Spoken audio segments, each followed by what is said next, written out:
Hello and welcome to another episode of the Newman Show. As you can see, we're in a little bit different of a set today. Moving up in the world, I guess. Moving on up, moving on forward. I have Jen with me again today as co-host and our guest, Bobby Grau. Hello there. He's a professional extreme jet skier. What that is, you're going to find out in a little bit. We'll give people a chance to tune in.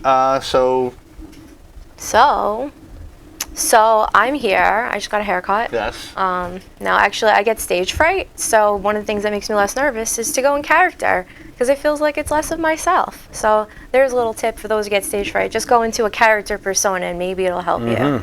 Yeah. I'm a little out of sorts this week. Debbie's to the desk in front of me, so this is going to be a little bit of I dressed for only here up. So this is my dog clothes on the way down. I have a dog who jumps all over me. I think they'll forgive us. It's fine. You guys got to accept us, right? Okay, sounds like a plan. We're going to talk about how to win friends and influence people, or how to lose friends and repulse people, which I've just done a couple days ago. I seem to do that all the time. All the time. So we're going to talk about that. I got both going for me. So balance. But speaking of balance, you have a lot of things going on. Yeah. I have a lot of things going on. Bobby's got a lot of things going on. So instead of wasting any more time, let's get into the sponsors, and then we'll just get right into the show. And we're going to start with Frank Zambuto and Kayla Logistics. Kayla Logistics, where your business is our priority. Our goal is to provide our customers with end-to-end logistics solutions worldwide. Contact Frank Zambuto regarding all of your international import and export needs. Frank also has domestic contracts with many of the largest coast-to-coast trucking companies in the USA for non-personal cargo. For the Newman Show listeners, just mention the Newman Show, and Frank will take 10% off your first domestic trucking shipment in the USA. Frank Zambuto and K Logistics, where your business is our priority, and you can reach Frank direct at 347-536-3933, or email at frank@klogistics.com. Now, there's a lot going on with the tariffs in China, and things are changing by the day. Frank is up to date on everything, so if you have any questions, give him a call, and he can definitely steer you in the right direction. Next up, we have Jason Martin with Felon for Life Motorcycle Repair. Not only does he repair, he adds any aftermarket parts that you may have. He specializes in Harleys, but he will work on any bike. So any bike you have, you want to change your exhaust, you want to tune it up, you want to rebuild the motor, he can help you with any of that. If you like to do your own work, he does something a little different too. You could go to him and he'll teach you how to work on your own bike. Wow. Which is something most people won't teach you. They want to just keep taking the money from you. That's key. So he's great with that, and he loves to take care of veterans. So that's great. He is trying to get this guy back on the road at no cost, so I know he's looking to raise some money. I think he's got something in the works. And we were also talking to some people about doing a fundraiser. So definitely give Jay a call, even if you just want to help get some veterans on the road and you want to donate some money to them.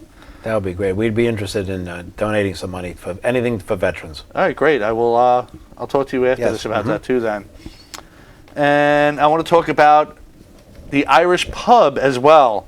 It's now football season, which they're very happy about. And if you go there during the football games, during all NFL games, there's 60-cent wings. Orders are in intervals of 10, which is not going to be a problem because the food there is great. He's got $8 loaded potato skins, $6 hot pretzel nuggets, sampler platters for $13, beer specials including $2.50 Bud Light, $5 Sam Adams Oktoberfest, and of course everybody's favorite Grey Soupe pumpkin because it's that pumpkin time of year. That's also $5. He has, I believe the guest bartending is over. Yes, it is. Wednesday night is comedy night there. Not this Wednesday, the following Wednesday, and I know that because I'm on that show, which I'll talk about a little later. And Fridays he still has karaoke. It starts at 10, and he's got a $30 open bar from 10 to 12. And anyone who goes to a bar knows that $30 is actually really good. You can definitely do $30 worth of damage in that time. So check out the Irish Pub, and I think that pretty much does it for the sponsors. I just, again, want to shout out Fred Watkins for making this logo and being very helpful in the beginning process. So let's just get into it. I guess we'll just start with the obvious question. How does one become a professional extreme jet skier? Exactly. Well, many, many years ago. Can we guess? I'm going to say, you could guess, but I'm going to say over 40 years ago when jet skis first became popular, they were the stand-up jet skis, and they were called 440s. Kawasaki came out with them. And it was a little bit of a learning curve to stand up on those jet skis, and they were very low horsepower.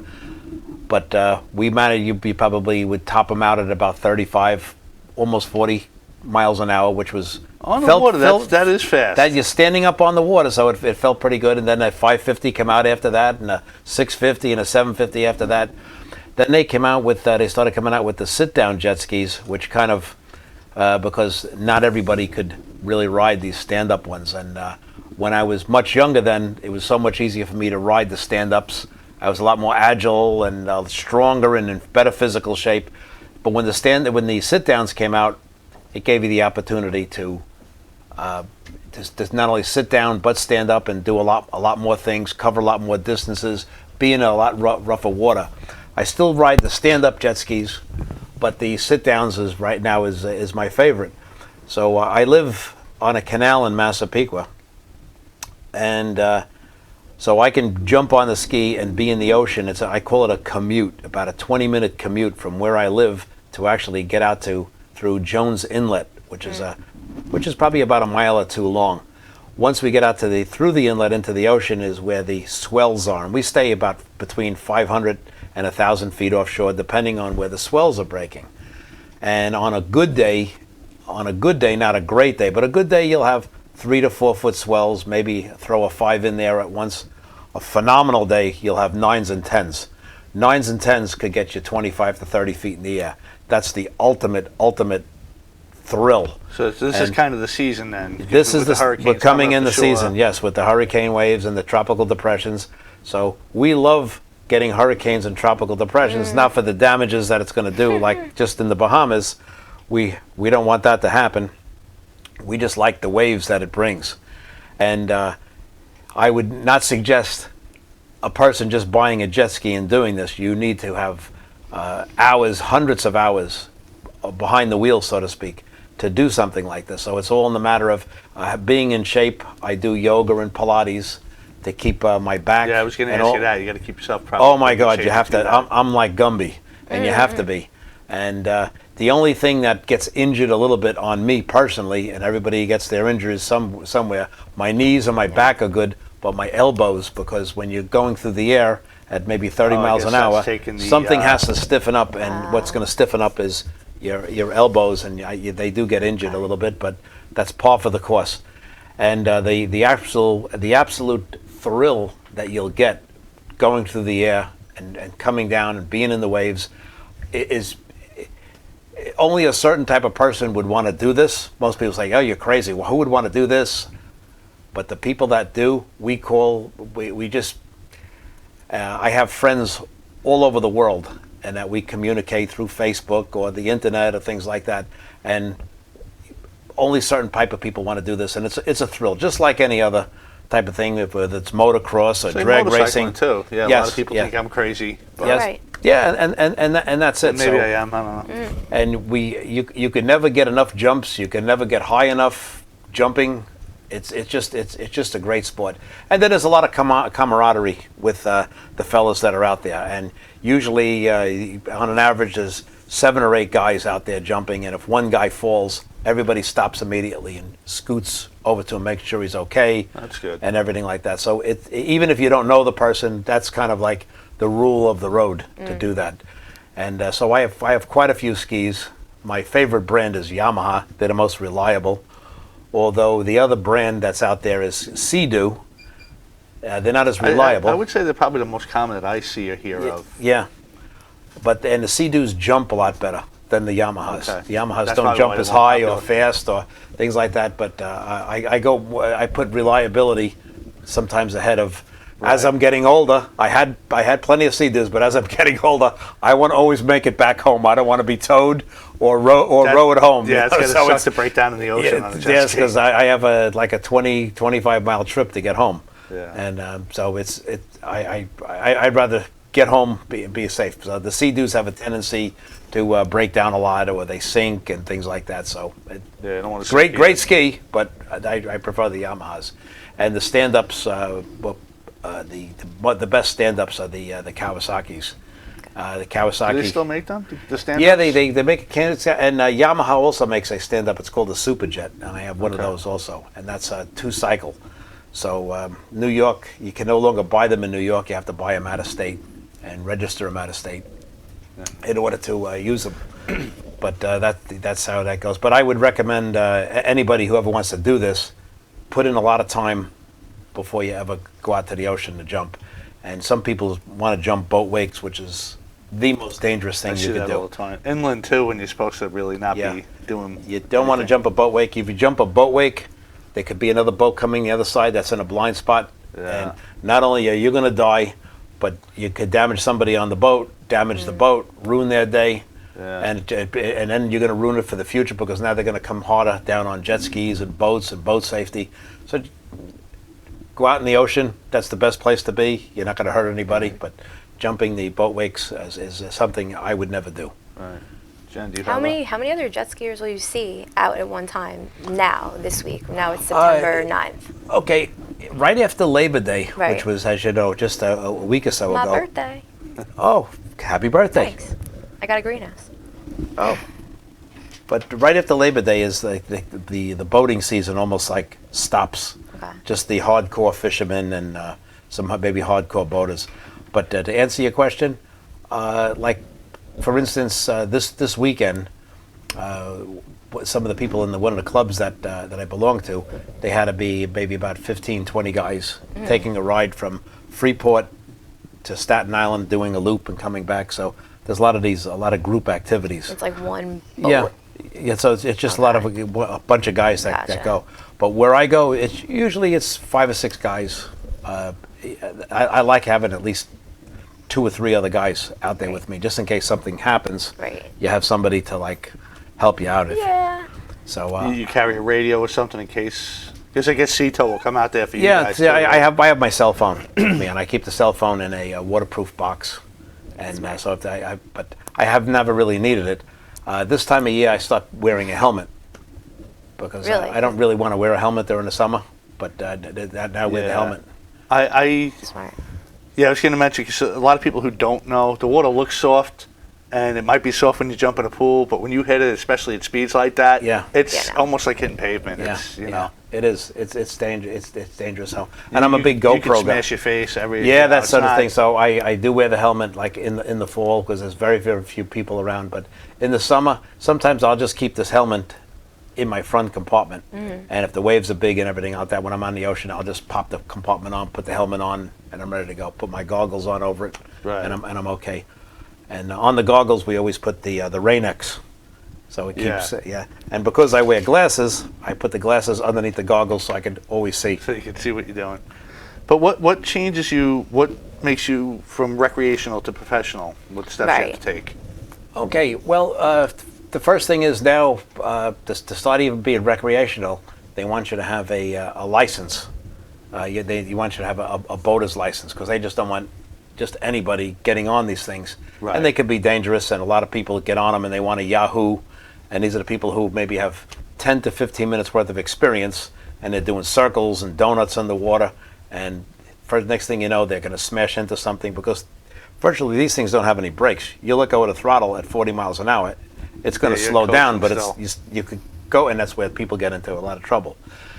Then after that, then you enter some contests and things like that. And right now, I am a current license holder of an international jet ski license holder for the International Jet Ski Races Association. So I could show up virtually anywhere on the globe and enter that race as long as I can get in with the pre-registration. And they don't just hand them that either. No. I'm probably the oldest guy. I think I'm the oldest guy in the world holding that license. Really? Yeah, probably the next guy who has one is probably 35, 40 years old. That sounds like a newsworthy story to me. Yeah. Keep yourself in shape. You do Pilates, you said? Yoga? Pilates, yes. I have I want to know the training schedule for a pro jet skier.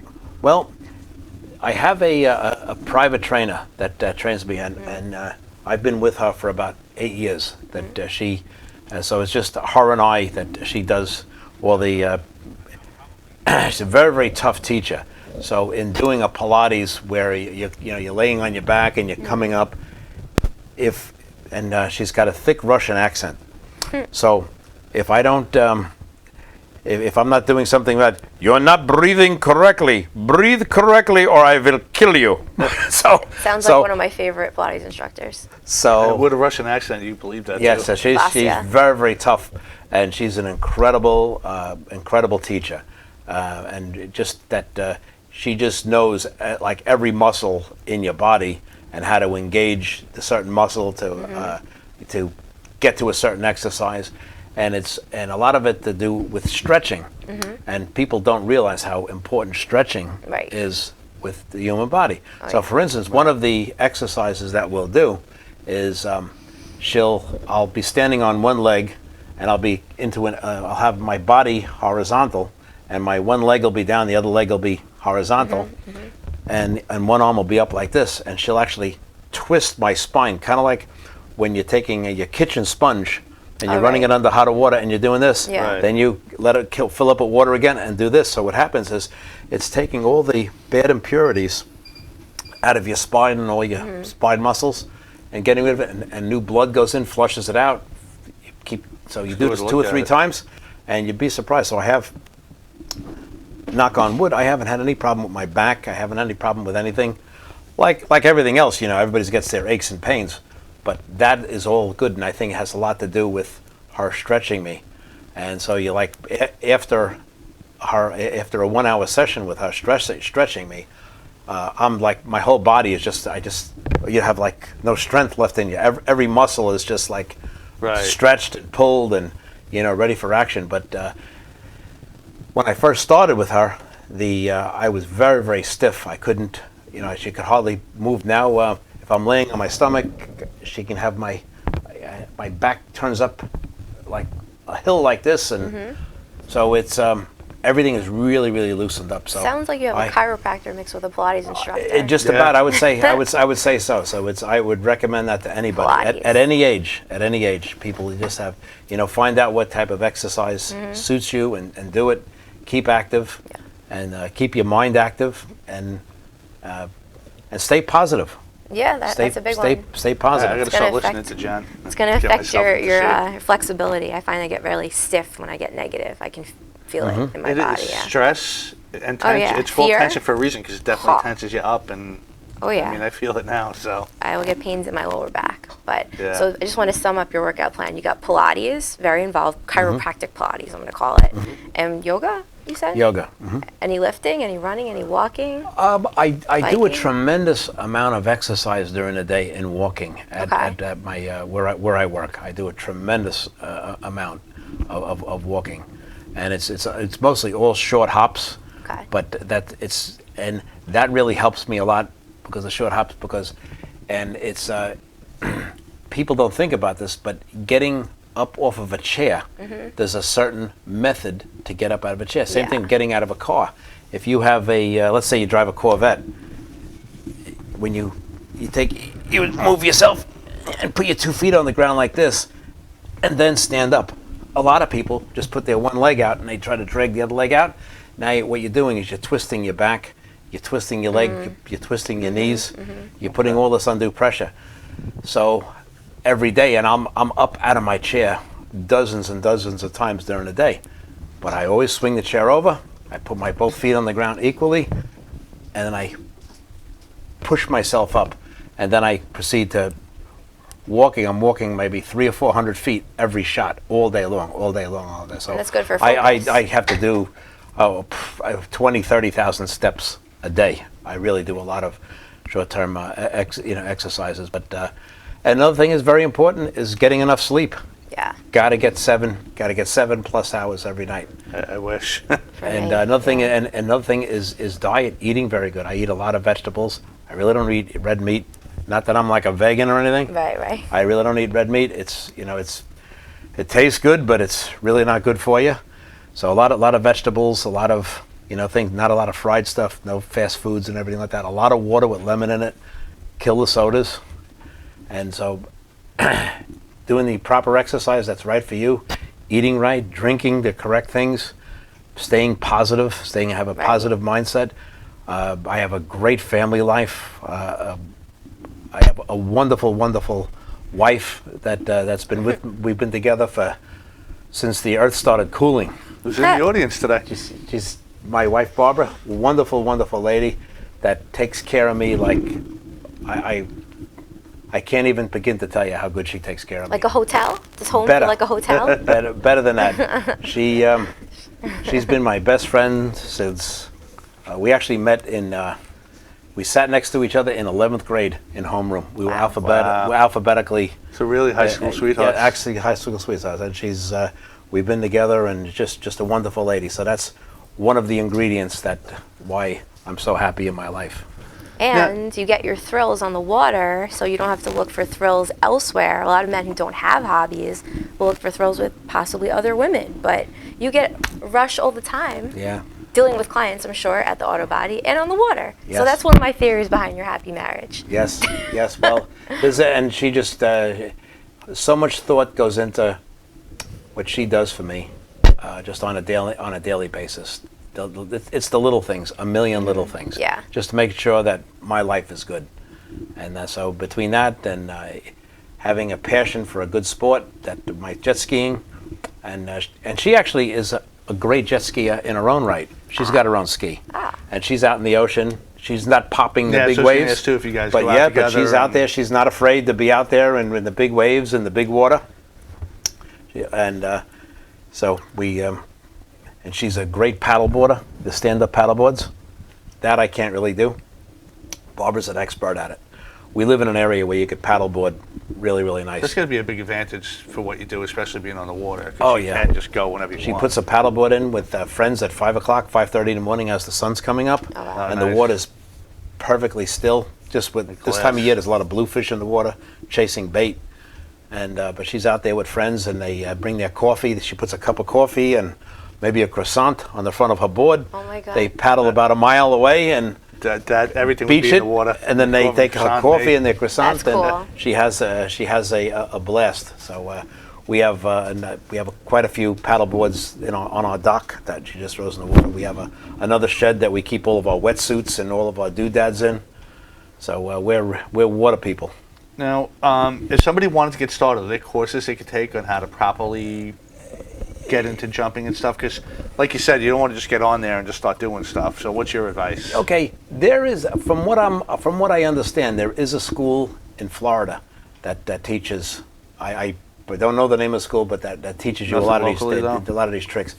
Nothing that I know really locally, and I don't know why there isn't somebody that's a good opportunity for some type of an entrepreneur that wants to start a school. Right. I wouldn't be interested in doing a school, but I don't know what the insurance would be. We're going to get into it a little bit, but your other business keeps you pretty busy. So yeah, so I don't know what the insurance would be to get, even if you can get insurance to take students in to teach them how to do dangerous stunts on jet skis.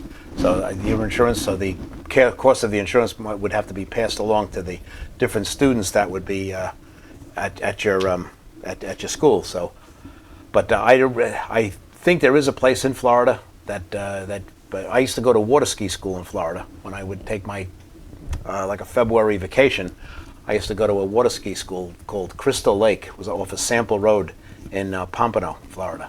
And the whole week, the guy would just tow me around the lake, finding my exact speed and tell me what I was doing wrong, because he was a ex-world champion water skier, and I became, great slalom water skier, which helped me later on, balancing with the skis and everything like that with the jet skis. So if somebody wanted to start here, what would you suggest? Just joining a club? And I think if that's the thing. It's putting the time in on the skis would be the biggest thing. If the smartest thing that they could do is get a good ski, and I would tell everybody, buy a new ski. Don't buy anything used unless you really have it checked out by a professional guy. But it's always better to buy a brand new ski. Start from that. Get hooked up with a good jet ski mechanic. I think one of the best ones is a fella by the name of Steve Gorman. He's in Seaford. That's who I swear by. Right. And a guy like that will kind of like guide you if you have a problem with the ski. He's always there. And then getting back to join a good jet ski club and go out skiing with a lot of the guys, because a lot of the guys will give you those kind of tips. Hey, when you're making the turn, lean this way, and when you're doing this, do this way. So there'll be a lot of veterans that you can go along with. But the biggest thing is to put the time on the ski, concentrated, find out in your mind what you want to do, and there's always YouTube. YouTube will show you. But you find out what you want to do and try to practice it and try to hone your skills, and that's it. That's really the only way to do it. It's really not something that you're going to be able to pick up a book and find out. You have to hone your skills, and when you do practice and you're trying to hone your skills, make sure it's at some part of the bay where nobody else is, because you don't want to be doing circles and doing tricks and then all of a sudden have some guy in a 40-foot cruiser having his third or fourth beer at 10 o'clock in the morning and running you over. Were you ever into motorcycling at all?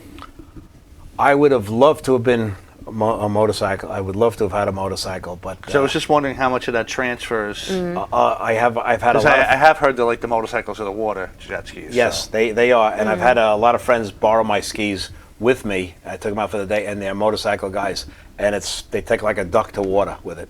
If you're a motorcyclist, you jump on a ski. It's the same thing. It's the same movements, the same everything. The leans, the counter leans, everything. So anybody that has put a lot of time in on a bike can jump on a ski, and they'll be as comfortable as can be within a couple minutes, only because of the balance thing and knowing what to do, and plus they're more conscious of the surroundings around them. Where a guy that has never done anything like that, they're not really going to be that conscious of their surroundings.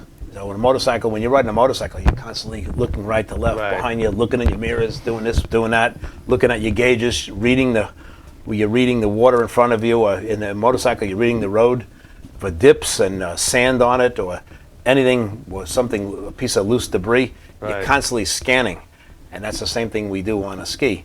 You're looking for things in the water, you're looking for different water conditions, you're seeing a boat coming this way at you, you're going this way. Are you where are you going to intersect? Is that guy going to come before you, or are you going to come before him? Is the guy cognizant that you're even there? So if you don't think he's notices you, hey, take 30 seconds out of your day and go behind him. Let him go. And so motorcycles would really, they make the best. Surprisingly enough, I've never been on a jet ski. Oh, you got to come on mine. Wow. We have a couple of them. Right? It never. You would think I would have. I have a wetsuit that I could put you in, lovers. and you could go out and you'd have a blast. It's a great feeling. One of the skis that I ride has a supercharger on it, and when you and it's about 300 horsepower. Wow. On an 11-foot craft that weighs about 1,000 pounds. So the power to weight ratio is incredible. So that ski just effortlessly idles along at about 45 miles an hour, and when you get it, you lay into it, it just screams you're at 70 miles an hour, like you just blinked and you're at 70 miles an hour, and just the power, just the feeling that you get, it's an incredible feeling. Plus there's adjustable trim on them, so when you're in choppy water, you could bring the nose down a little bit, so you're not getting boom, boom, boom, boom, boom, boom. That's good to know. I didn't know you could. Yeah, there's adjustable trim on them, so there's a lot to it, and they usually take about. I've never run out of gas. I've run low, but if I leave my house with, let's say, 3/4 of a tank, which is what I like to do, I go out and I do my jumping, I have my fun and everything. Then I go over to Point Lookout to one of the nice bar restaurants over there, have a nice lunch, and then there's a gas stock right there. We'll fill up there, get back to my house. I'm still at 3/4 of a tank. Right. So it kind of like just works out that way. Now I just wanted to know about the lingo. Hang 10, surfs up, surfs down if you're depressive. Okay, that's if you're a surfer. That's the lingo. Yeah. That doesn't we apply use to you. the actual terminology we use for when you're coming up in the wave. We would just say, send it. Send it? Send it. That's Means like go with it? Send it means you're jumping a wave. Okay. I don't know who invented the thing. I'm just repeating what. So there's guys with T-shirts made up with a jet ski jumping a wave, and they'll say "send it" on it, and like a layman would never know what that means, but anybody who's a skier just would, like, as a surfer would be hang 10, or a guy who's a race car guy, WOT, wide open throttle. Right. A guy will have a race car on it with WOT on it. Send it. So, but send it is our. Right, Yeah, I like the that. send it would be like our big lingo for doing that. Yeah. What else? There's two people in the sport who are phenomenal people. One guy, he has a street name called Rim King, and he's in the car rim business in Chicago. He has a big car rim. You know, these I great thought you were big. talking about something else. Yeah, my mind went right there too. I understand, but he has these big car rims. You know, these big chrome car rims Right. that cost several $1,000s, and he has this great big warehouse and all these different tires that go on it and everything like that. In my opinion, he's known worldwide in our sport. And my wife keeps telling me, you got to fly out to Chicago and meet him. You know, but we're friendly over the internet, and he puts videos out all the time on Facebook. In my opinion, he's the best. There's nobody better than him in jumping. And he's been to Australia, and all the guys in Australia, he's jumped with them. There's another girl, I can't think of pronouncing her name, but she rides a Sea-Doo. He also rides a Sea-Doo, because they're the best once again at jumping and maneuvering and everything like that. And she wears these beautiful outfits, like these, she'll almost look like a mermaid, you know, with all the sequins and everything on the side, a red one or a green one, and she's doing all of these she's more like not doing the jumping, she's doing all these really unbelievable tricks on a ski. So, and she's from the UK. So he's the Rim King is from Chicago. He rides in Lake Michigan. He's a boat jump waker. However, he has a lot of people out in the bay that when they bring their boats out and they want to film him. It's planned. So it's planned. So it's just him and his crew jumping the wake. So there's no other boats in sight. Right. So and his crew, there might be 5 or 6 different guys. They're called the Lakeside Legends. I think they're called Lakeside Legends. I think that's the name of his group. But anyway, he puts out some great videos, some great photography, some great shots. And so, in my opinion, in my sport, he's the best. And the guy's in fantastic shape. You know, you look at him; he's got one of those 10-pack ribs, and really just really cut, and just does a lot of exercising. You know, just like a gym rat. I'd say he's probably in his mid-40s, and he's probably the best. I don't know how old this girl is, but I would probably rate her probably late 30s also. But she's in incredible shape, and what she does is just very amusing. She's performed for a lot of big audiences and things like that. Yeah. Do you feel like it keeps you younger or it ages you? Because being in the sun can age you, your skin. It keeps me.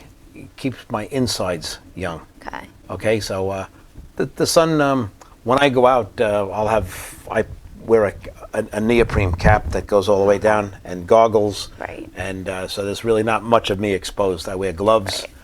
Right. Just my fingertips are exposed on the gloves. And I wear a full wetsuit. I have a custom-made wetsuit.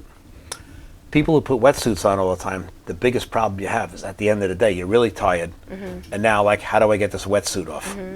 So the wetsuit that I had made is 12 seconds in, 14 seconds out. Which people say, how do you get out of a wetsuit in 14 seconds? Right. So I found this lady on the internet, and she's in Dania, Florida. She made this wetsuit for me, and the biggest problem with wetsuits is trying to get them over your calves and ankles, when you have it all the way down. Right. So she put zippers all the way to here, and then inside the zippers, she put the rubber, so when you open it up, the zipper just doesn't open where your leg is, you can get access to your leg. But there's like a gasket that would go in here. So, and the same thing with the arms. So, and if you look at regular surface wetsuits, the zipper is straight down the back. Her zippers, you say, oh, you're right-handed? So Smart. You bend over, you grab the strap, and you pull it out this way. Or you pull a zipper up to zipper it, which makes perfect sense. And when she made the wetsuit for me, I told her that I travel. The wetsuit I have is 5 millimeters for my body and 3 millimeters for the extremities.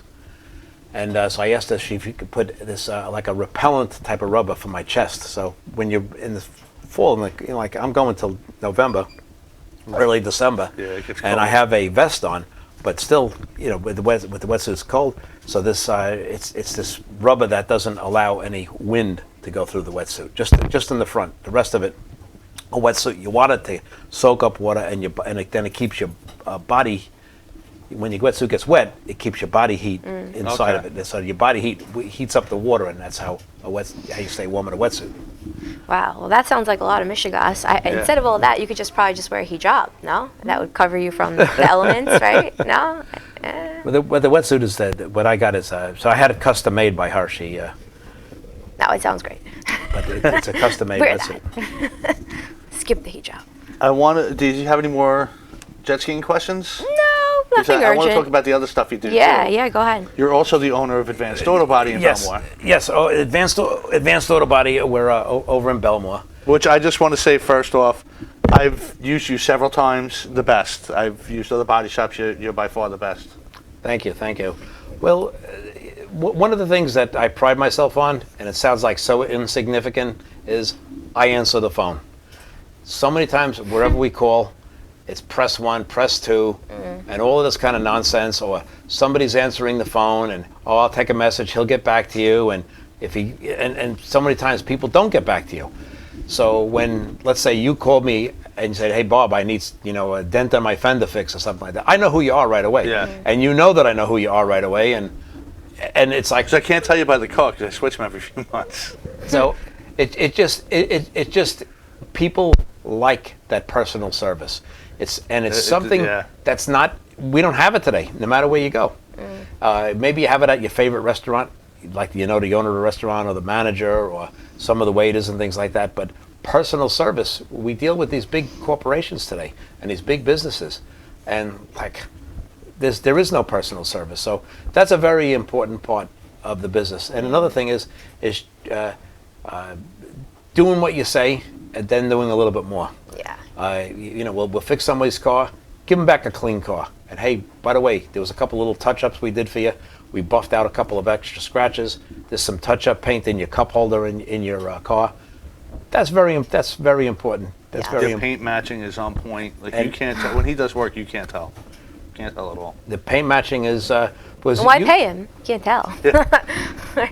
If you could do body work on a car, and the body work could come out good, but everybody sees the paint. Right. And we have great guys that work for us, and I can't say enough about how good they are. And not only are they good technicians, but they're good people. And of course, and you get good people, you treat them right, and we've treated them right, and they treat us right. And because you're spending 8, 9, 10 hours a day with these people, you have to. It's your second family. Yes, I'm spending more time with them than I am with Maybe my your wife. first family. So V, my girlfriend, just said you did an awesome job on her CRV. Because I know she brought it to you after she had the accident. Yes, very, very nice. You're making me want to get into an accident again. Just some come people in say and that. Some check it people say, out. listen, I had such a good time coming here. Maybe I'll get into another accident. We've heard that And before. like you mentioned before, you get the free Blame him Tootsie for Rolls. the accidents Yeah. in Long Island, right? Everyone wants to come see him. Yes, it's It's the Tootsie Rolls. we have fresh Tootsie Rolls every day. And people say, where do you get these fresh Tootsie Rolls from? Well, I have a secret place that fills them up for me. But they're very fresh. They're very fresh.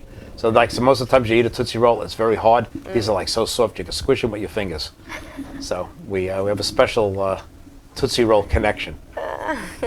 Come to Advanced Auto Body. We have the freshest Tootsie Rolls around. Yes. Well, Jen, you brought up a good question before. What are common mistakes people make when they get in an accident? I'm going to tell you, this. Everybody today has a cell phone. Everybody has a cell phone. And when you get into an accident, say I get in an accident with you. Now, we never knew each other before this accident. It's a very uncomfortable situation, whether I'm at fault, whether you're at fault, it doesn't matter. But and a lot of people get very, very hostile and start screaming and everything, and there's no reason to be hostile and screaming.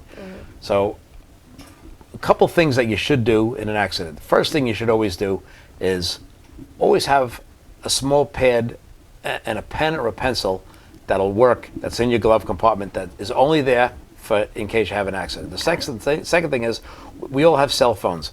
The most important thing, before the cops get there, because no disrespect to the cops, but the police reports that are furnished by the police don't really have a lot of the necessary information that's required when you're dealing with insurance companies, such as policy numbers. once you have a policy number, which you'll be able to get on the other person's insurance card, or they can obtain off of your insurance card, once you have that, it's a home run. You can call their insurance company, make the claim.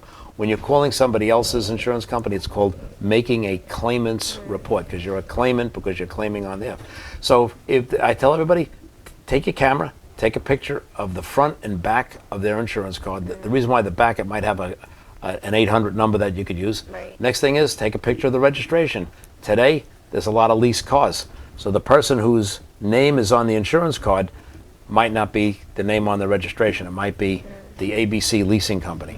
Take a picture of that. Get a picture of their license. And another thing is, if you can, if the person's standing next to the car, take a picture of them standing next to the car. This way, they can never say, I never got this into this accident. That person must have got my insurance information from somebody. They must have stole my car or something, whatever the case is. Right. But now you got a picture of at the accident scene. And another thing is, get the person's phone number. Get the phone number today. So you say to the person, and sometimes that's hard to do, so you have to use a little bit of psychiatry. Say to the person, listen, I want to give you my phone number so we can exchange information. Right. So can I call you? What's your phone number? I'll call you, and now you'll have my number and I'll have your number. Right. Boom. And so this way you're starting a dialogue. And you say, listen, I have my insurance card here, and I have the registration, and I have my license. Can I take pictures of yours, and you can take pictures of mine? Because when the police get to the scene, this is very what the way Nassau County, like the county we're in, would work. It's a thermal printer that they have in the police car. So all it would really give you is the name, address, license number, date of birth of the person you're in the accident with. Now, it could be that the person you're in the accident with doesn't own the car. So it'll have their name, their address, their date of birth, their driver's license, but the owner of the car might be a different name, John Smith, but it doesn't have his address, doesn't have his date of birth, doesn't have his phone number. So if you call the insurance company that's on there and you say, well, the guy's name is John Smith, and it's like, oh, we have 5,000 John Smiths. So if you had that policy number and the registration, Smart. it circumvents all of that, and you can go right to the source. So it's very important that you get that registration. And one more thing to also match it up, if once you get the registration, look at the registration sticker that's on their car. Make sure the numbers match. And and I mean, people want to take pictures of the damages on everybody's car. That's not a problem, but that's not what you're really after. The damage is the damage. That's not going to change. What you really need to do is to get that information off the of the registrations, license, and insurance card, and everything like that, and phone numbers. And the advice I would give is never accept anything at the time. Always get it checked out, because it's not like the old days where cars, you saw the dent, that's what it was. With these new cars, there's a lot of hidden stuff behind those body panels. Oh, a lot of electronics. Yeah, a lot of electronics 20,000 today. worth of damage, 22,000 on my Mercedes. Wow. Yeah. And it didn't look like much. Didn't. Today with the electronics, they have lane departure computers. So even if you're getting a little damage in your bumper, when they take the bumper off, they have to reprogram the computers that are in the bumper for the lane departure. Yep. And that could cost. We just had a Lexus done, and it was $800 at Lexus, plus bringing the car to Lexus. So you can't drive a car with the dashboard flashing that says your lane departure computer's unsafe to drive. So it has to be flatbedded.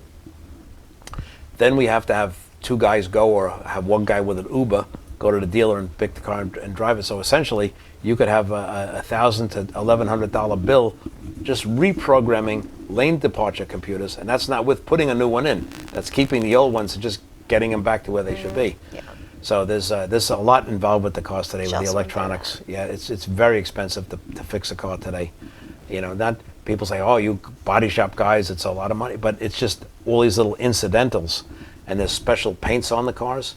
A lot of the Mazdas now are coming out with with water-based paints that are actually a 4-stage paint. You have base colors, you have pearls, you have the actual color, plus the clear coat. So it's extremely expensive to spray this paint, and it's very expensive. Like maybe a quart of paint, but it's actually buy it by the liter, which is a little bit bigger than a quart. It could be $700-800 just for a can of paint. And then plus you need the other ingredients, your reducers and your clear and your hardeners and things like that. So it's very, very expensive just to paint maybe a fender and a door. Right. Yeah. So it's Anything you'd recommend to fix a tiny little nick on a black pickup truck that I maybe caused last week while moving my gym? well, if the paint is not chipped off, It is. if the paint is chipped off, A little slice. Okay, is there a little dent there? No. Okay.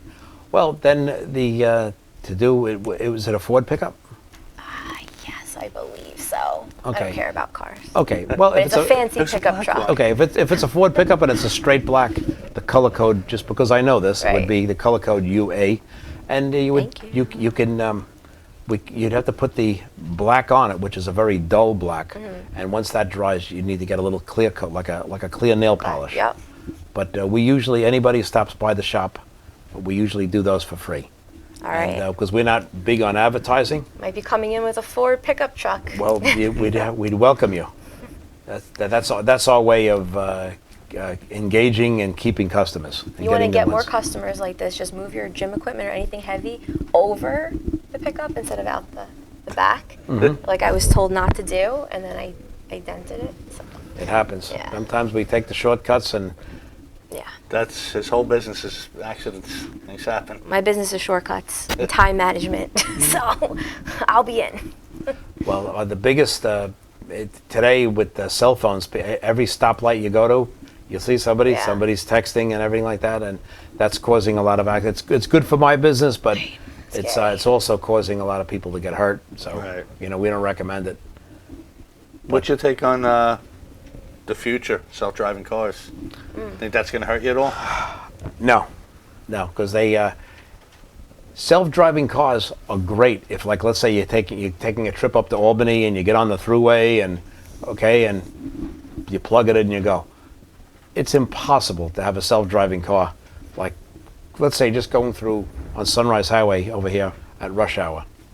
See, I wouldn't trust it, but again, it was just something on the news. Someone was passed out at the wheel, and that car was just driving along. Wow. Yeah. Oh my goodness. I heard about that in California. Yeah. And Yeah. nothing bad happened? No. The Okay. last time that happened, I think the guy was drunk. He was sleeping in the car. He purposely went to sleep because he had the car set to drive. But when they went to pull it over, something malfunctioned in the car, so it didn't stop. They actually had to get a car in front of it to slow the other car down and stop it, and then wake him up. Interesting. Wow. So, I mean, that's all well and good, but again, I don't know exactly how the system works, but, with the lane departure, I know it works. But if they shift a road or there's a pothole or something, Yeah, can the something. car adjust to that? I don't know. Right. No. If there's a big truck and something comes in front of it, the cameras, can they see it? Can they? I don't think this I don't know. technology is going to be perfected in my lifetime. and Yeah. Probably not even in her lifetime. The technology is not going to be perfected. There's just too many variables with the streets, the roads. For instance, they have these collision avoidance cameras in the cars now that the cars automatically brake. What's happening is you're going along and all of a sudden a black garbage bag blows up on the road, goes over your grill, your car automatically goes, it slams on the brakes. Yeah. No, the car behind you. Boom. And we just had a pickup truck in, brand new 2019 Dodge Ram. That happened to the guy. The car slammed in and somebody came in behind him and bent the bumper. We had to put a whole new back on the pickup truck. And just because a plastic bag went up in front of his camera. Or snow. Yeah. Sometimes heavy snow will set that off The a little bit. snow could do it, yeah. Yeah. The snow could do it. But so this technology is good. Like even like these parking sensors that they put in the back, you're backing up, and the rear cameras and things like that. All these things are good, but people still- after a while they start depending on them. Yeah, you still need to drive. Yeah, you start depending on them, and you Yeah. really can't. You have to kind of still. It's an extra tool. It's good, but you can't depend on it. No. Good. Definitely Now, not. we've only got a few minutes left, so tell everybody how they can get in touch with you, especially with the auto body. Okay, well, we're Advanced Auto Body. We've been around forever. We're located in Belmore, 2160 Belmore Avenue in Belmore. Our phone number is 516-785-1044. And we're located right on Belmore Avenue, about a couple of hundred feet north of the Sunrise Highway Railroad overpass. And we've been there for years. We have 2 locations, right on the same block. We have a big, about a 5,500 square foot frame shop, which is super state of the art. We just opened that up about 3 years ago, and it's got all the modern frame machines in it. We have all Carolina frame machines. We have a Hunter wheel alignment machine in there. All great personnel that really know what they're doing. And then right across the street where I'm located, my office, is our prep and paint shop. And we have a beautiful USI Italia spray booth, downdraft spray booth, and a what's called a prep deck, which we just do the painting of individual parts and bumpers and things like that. And we have a great crew that is very, very knowledgeable in the preparation, the application of all the different paint finishes. So we've been doing it for a very long time, and we have a good base of customers. We love the customers. We have become like family with the customers after a while. I've had so many good social relationships with our customers. Become friends, going out to dinner, that sort of thing, and going over their house and they're over my house, and just that's what really keeps me going in the business. Is just most all the percentage, 99% of all the people that come into my place, we're friends. You become friends, and it feels so comfortable, and it feels so good to help people. And when they pick up their car, they're thrilled. Oh my God, it looks brand new. You can't even tell, and it just feels good. And sometimes when you give somebody back a car, there is something that you might have missed, and they'll go, oh, you know what? By the way, there's something that I'm hearing a little noise, or I'm hearing a little bit of this, or that seems to be loose. All they do is, please stop in whenever you can. Just give me a call 10 minutes before you're ready to hit the shop. I'll have a technician ready for you. And most of the time, it's just a small adjustment. And like in any line of work, there's always some type of an adjustment, something that you missed. It's just a human error, but we take care of it all the time, and that's what people really appreciate. They appreciate that human touch. They appreciate the service, and that's why we've been doing it for long, and we've been successful. You got a screw loose, guy comes in, my wife's a little loose, can you fix it up too? Yeah, whatever, right? sure. Okay. And what about you, Jen? What do you got going on? What I got going on? So there is October 18th and 19th, I'm hosting and performing in the Vault 5th Annual Horror Film Festival. So the more exciting day is the 18th. I'm hosting a zombie beauty pageant, and we're still looking for contestants. So if you want to be the next Next Top Model? I don't watch TV anymore. America's Next Top Model. America's Next Top Zombie Beauty. Then I am your host right here. I have a good friend judging. We will be very fair, and you can dress up like a gorgeous, beautiful zombie and come on stage on the 18th. And the 19th, we have a little treat. There will be some fake cult activity on the 19th, and lots of horror celebrities and movie screenings and theatrics, and me as 3 different personas in those 2 days. So if you like vampires and cults and zombie beauty pageants, come to the horror festival, 18th and 19th. And not this Wednesday, but next Wednesday, which I believe is the 18th, I will be at the Irish Pub doing some comedy. Wow. And hopefully be acting soon. I just started taking some acting courses, but I'll talk more about that next week. And next week is also going to be the September 11th special, so I don't know exactly who's going to be on yet, but we'll figure that out during the week. So thanks for tuning in, and we will see you next time. Thank you. Thank you, Dennis.